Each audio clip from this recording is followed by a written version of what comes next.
A Dubai-based Scot has been named in connection with the record-breaking cocaine smuggling plot led by the notorious Kinahan cartel.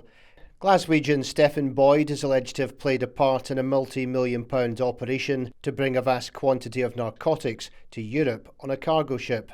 And new details have emerged in relation to Ireland's biggest ever cocaine seizure when authorities intercepted the MV Matthew in September 2023. This shipment of cocaine was interdicted on the 26th of September 2023 with an intervention by the Joint Task Force, resulting in the seizure of 2.2 tonnes of cocaine with a street value of €157 million.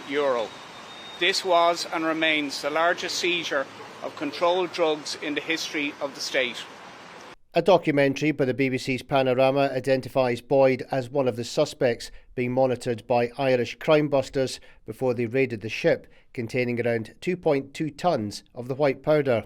He's alleged to have been one of three men given the task of buying a trawler called the Castlemore in the fishing port of Castletownbere in the southwest of Ireland. It's claimed police watched as Boyd arranged a £260,000 payment from a building company in Dubai. Boyd had earlier been identified as a person of interest one in the probe, along with Ukrainian man Vitaly Lapa and Jamie Habron from Stockton-on-Tees. A report published today in advance of the documentary being aired tonight claims Boyd later flew back to Dubai first class, where he is believed to remain, and is not being contacted about his alleged role. Boyd has a LinkedIn profile that says he works as a cross-trade executive with Dubai-based Fendale Logistics.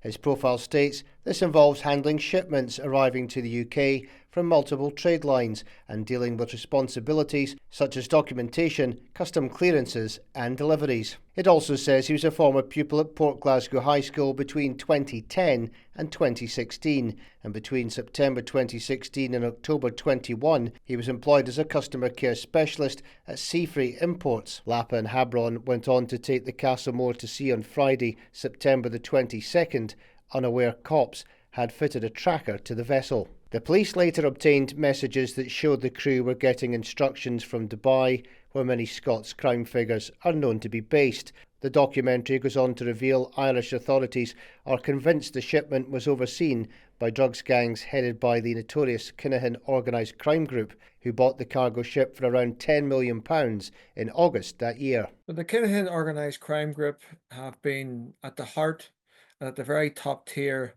of organised crime for almost 40 years. They are run by Christy Kinahan Sr. and his two sons, Daniel Kinahan and Christopher Kinahan Jr. They have been involved in drug trafficking, firearms importation, money laundering, and have amassed a $1 billion empire all over the world. They have connections to organised crime groups in South America, in the Middle East, and across Europe as well. So they really are one of the most dominant forces to emerge in organised crime in the last 30 to 40 years.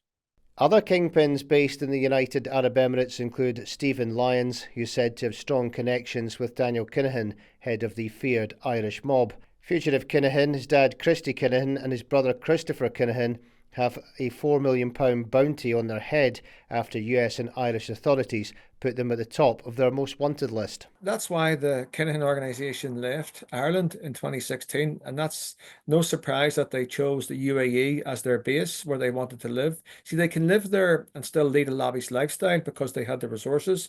They couldn't go to Spain where they were previously based because of the European arrest warrants and the European Union and the close cooperation between law enforcement agencies in Europe. So that's why you do have senior figures in organised crime from Italy, from Spain, from around the world going to the UAE to lead their lifestyles. And there aren't too many places left to them open because you do have law enforcement agencies now, increased cooperation. And I think when you do have crime organisations working closely together, you also have law enforcement. And that's the only way that these individuals and their groups are going to be dismantled. It is still regarded as a place where organised criminals can lead the lavish lifestyles that they've built up from misery and crime over the years. Lapa and Habron were later convicted alongside 6 other men for a total of 129 years. Filmmakers behind the investigation uncover new details around the police probe into the takedown of the MV Matthew as it made its way from South America to the Irish Sea. They reveal a text message sent from Dubai to the trawler duo with a Santa emoji reading, "Okay lads, no need for luck. Really, this couldn't be any more straightforward. Just relax and this will all be over soon." But it didn't turn out to be that way, and the seizure was hailed as a huge success for Irish authorities, who are locked in an ongoing battle to stop a seemingly endless stream of similar plots. Cathal Berry, an ex-Irish Army commandant, says the narcotics superhighway comes right across the Atlantic, and one of the first countries it reaches is Ireland. Our territorial waters are a free-for-all, really. It's like the Wild West out there. Stuart Top, director of the Maritime Analysis Operations Centre, or MIOC, reckons around 100 ships are suspected of trafficking drugs to Europe slipped through the net last year. We have the intelligence of the vessel that's crossing the Atlantic and that is loaded at the time. We still don't have the interception assets available. He goes on to say up to 600 vessels are monitored daily by MIOC amid record cocaine production in South America.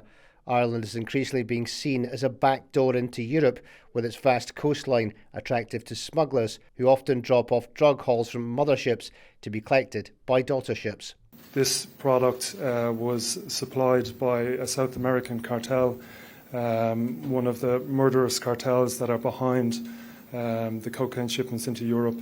A shipment like this into Europe, it's partly destined for the Irish market, but obviously with the size and the intelligence that we have behind it, we know that there was the organised crime group behind this, comprised of a number of different elements from across Europe, given its size. And Dubai-based Scots hoods are suspected of being the driving force behind Scotland's ongoing gang wars, sparked by a fake cash cocaine deal. Former Union Bears boss Ross Miami McGill from East Kilbride has been blamed for ordering a wave of attacks from his desert bolt hole on associates of Edinburgh mob boss Mark Richardson and his allies in Glasgow's notorious Daniel clan.